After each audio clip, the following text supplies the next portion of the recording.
की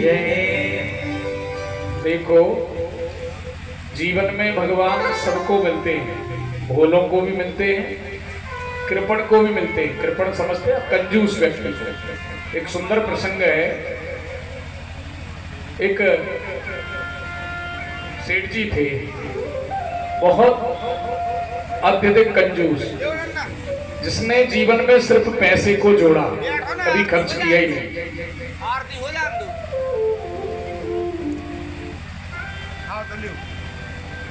बोलो भक्त वत्सल भगवान की।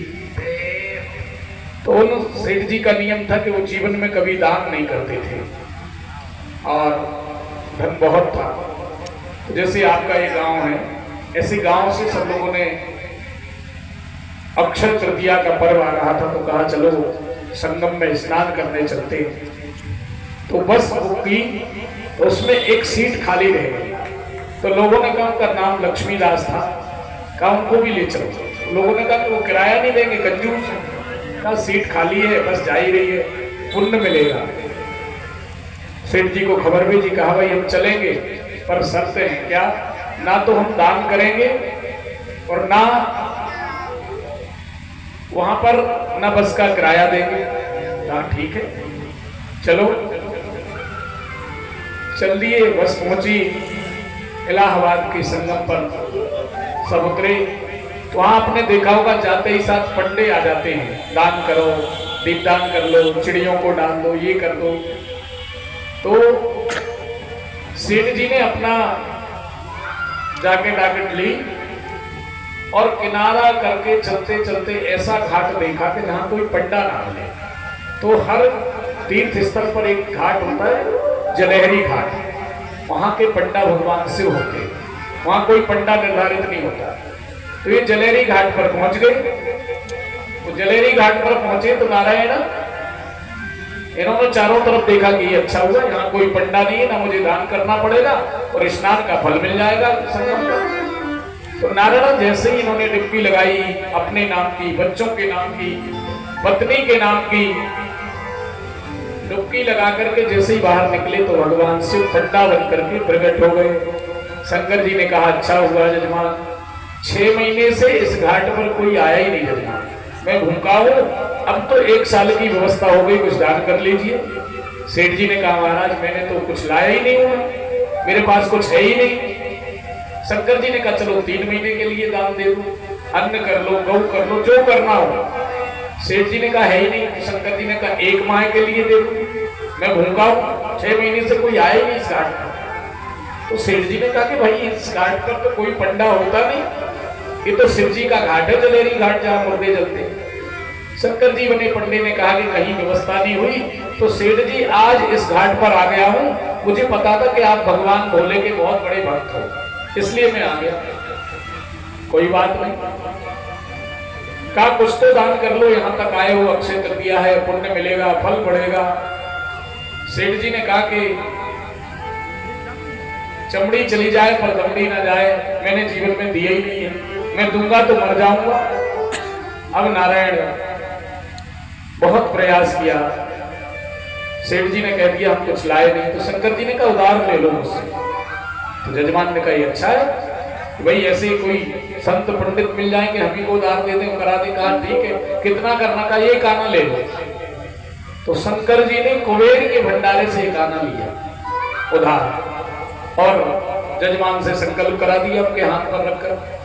कहा सेठ जी मैं बैसाख में तुम्हारे घर आऊंगा लेने के लिए, आप पता बता दीजिए कहाँ रहते। तो सेठ जी होशियार, सेठ जी रहते कहीं और पता दे दिया कहीं और का, कि ढूंढता रहेगा पंडा। और शंकर जी तो त्रिलोकी के नाथ है नारायण। जैसे ही वैशाख का महीना आया, घर आ गए, बेटों ने पूछा अच्छी रही यात्रा? का हाँ, ना कुछ लगा ना कुछ दिया लिया, और एक आना दान भी कराया, वो पितरों के नाम का, और मेरे पास मैं ले ही नहीं गया था कुछ।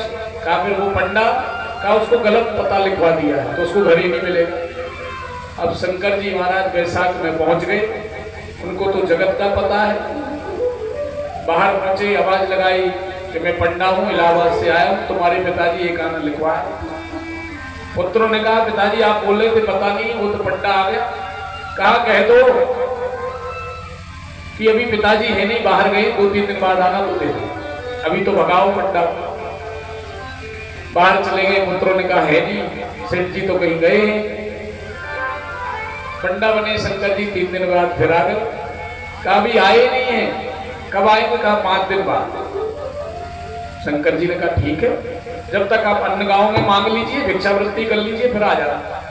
5 दिन बाद आए तो पुत्रों को बाहर खड़ा कर दिया कि देखना वो पंडा आए तो तुम कहना पिताजी की तबीयत खराब है। शंकर जी आए तो कहा देखो पंडा जी, हमारे पिताजी की ना बहुत तबीयत खराब है, कब ठीक होगी? कहा 2-3 दिन लगेंगे, अभी 4-5 दिन बाद फिर आए। पुत्रों ने कहा पिताजी वो पंडा फिर आ गया। सेठ जी ने कहा खटिया पलंग बाहर रखो और रोना प्रारंभ कर दो कि पिताजी खत्म हो। कहा ठीक है। जैसे ही पंडे को देखा आते तो इन्हें घर का बोरिया बिस्तर बाहर रख लिया। शंकर जी आए, रोने लग गए। पुत्र कहा क्या हुआ? कहा सेठ जी खत्म हो गए, पिताजी खत्म हो गए। शंकर जी ने कहा क्या हुआ था? कहा वही बीमार थे, चल बसे। अच्छा, तो शंकर जी ने कहा कि अब चल बसे तो बहुत अच्छे थे आपके पिताजी, हमारे जजमान थे, हम तो इनका अंतिम संस्कार करा कर जाएंगे। बाहर धोनी लगा दी, बैठ गए। उन्होंने कहा 2 दिन रुकना पड़ेगा क्योंकि कोई रिश्तेदार आने वाले, इसलिए मिट्टी रखी रहेगी। कहा कोई बात नहीं, आ जाएंगे तभी करेंगे। 1 दिन 2 दिन अंदर जाए, पुत्र बाहर आए तो रोए। शंकर जी भी बैठे।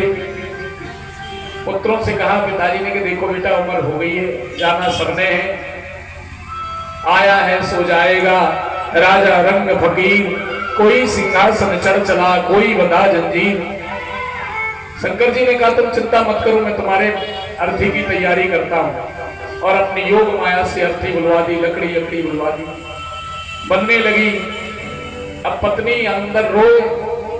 शंकर जी ने कहा भाई उठवाओ, सूर्यास्त के बाद आग देने से प्रेत योनि मिलती है, पिताजी को तुम समय पर अग्नि दोगे तो तुम्हारा फर्ज पूरा होगा। पत्नी रोए और कहे कि ये मरे नहीं है।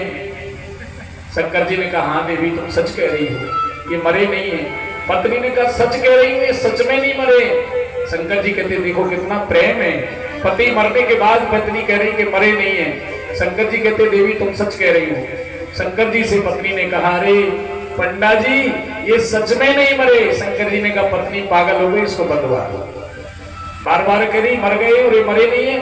कहा नहीं आपको नहीं पता, ये सच में नहीं मरे। कहा मुझे पता है, मैं सब जानता हूँ, हमारा जो जजमान है वो बड़ा अच्छा है, ऐसा नहीं है वो मर चुका है, संसार छूट गया है। सेठ जी नेत्र बंद करके सो रहे, अर्थी पे रखा गया। भगवान कंधे के पास गए, कहा सेठ जी एक आना दे दो, नहीं तो जिंदा जला दिए जाओगे। सेठ जी ने अर्थी में पड़े ही पड़े से रहला दिया कि मर जाऊंगा पर दूंगा नहीं। आगे पहुंचे, जमीन का शोधन हुआ, यहाँ दफनाना है। अब पुत्र विचार करते हैं कि मरने के बाद पिता को माता को आग देना पुत्र का अधिकार है, पर हम तो जीते जी दे रहे हैं। पुत्रों से शंकर जी ने कहा बेटा ये संसार का नियम है, जो आया उसे जाना पड़ेगा, आग का दान करो तुम्हें कल्याण होगा। पुत्र सोचते हैं क्या करें। कहा सूर्यास्त के बाद आग नहीं होती, दे दो अग्नि का दान।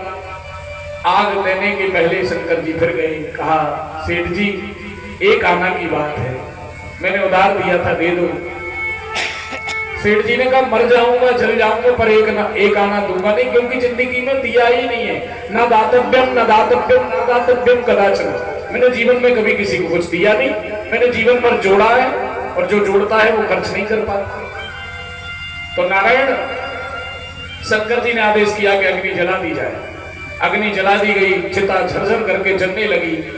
भगवान शिव आशुतोष है प्रसन्न हो गए, ऐसे हाथ किया तो जल की वृष्टि हुई और कहा यजमान तुम्हारी धन में प्रीति देख करके मैं प्रसन्न हूं, मांगो तुम्हें क्या चाहिए। उसने देखा कि प्रभु आप कहा, पंडा बनकर मैं ही इलाहाबाद में मिला था, मैं ही तुम्हारे घर आया, क्योंकि तुम उठते बैठते निरंतर मेरा पंचाक्षरी मंत्र ओम नमः शिवाय का जाप करते रहते हो। धन में कंजूसी अलग विषय है, पर तुम मेरे करीब हो, मेरा जप तप करते हो, इसलिए मैं तुम्हारी भक्ति से प्रसन्न हूं। तुम वरदान मांगो तुम्हें क्या चाहिए। तो सेठ जी ने कहा कि भगवान यदि देना चाहते हो तो आपने जो एक आना मैंने लिया है उसे अपनी डायरी में से काट दो। क्यों? यदि यहाँ नहीं दिया ना तो ऊपर चुकाना पड़ेगा, इसलिए यहाँ मेरा एक आना माफ कर दो और अपनी भक्ति का वरदान दे दो। भगवान ने काट दिया। कथा यह कहती है कि यहाँ लिया तो यहीं चुकाओ, नहीं तो ऊपर चुकाना पड़ेगा। आगे प्रसंग आता है राजा बलि का। बावन भगवान का राजा बलि यज्ञ करते हैं, बड़े बड़े याचक भिक्षा मांगने के लिए जाते हैं। इंद्र ने भगवान से कहा, देखो प्रभु ये राजा यज्ञ कर रहा है, आपका इंद्रासन छिन जाएगा, इसलिए आप वामन बन करके जाओ और वामन बन करके जाना और भगवान से 3 पग पृथ्वी में सब मांग लेना। तो भगवान ने कहा ठीक है। भगवान ने धर्म रूपी छत्र धारण किया, चरण पादुकाएं धारण की और कमंडल लिया और सुंदर केस माला धारण करके और राजा बलि के यज्ञशाला में पहुंच गए। अलख निरंजन भगवती भिक्षाम देहि, मुझे भिक्षा का दान दो। राजा बलि ने अपने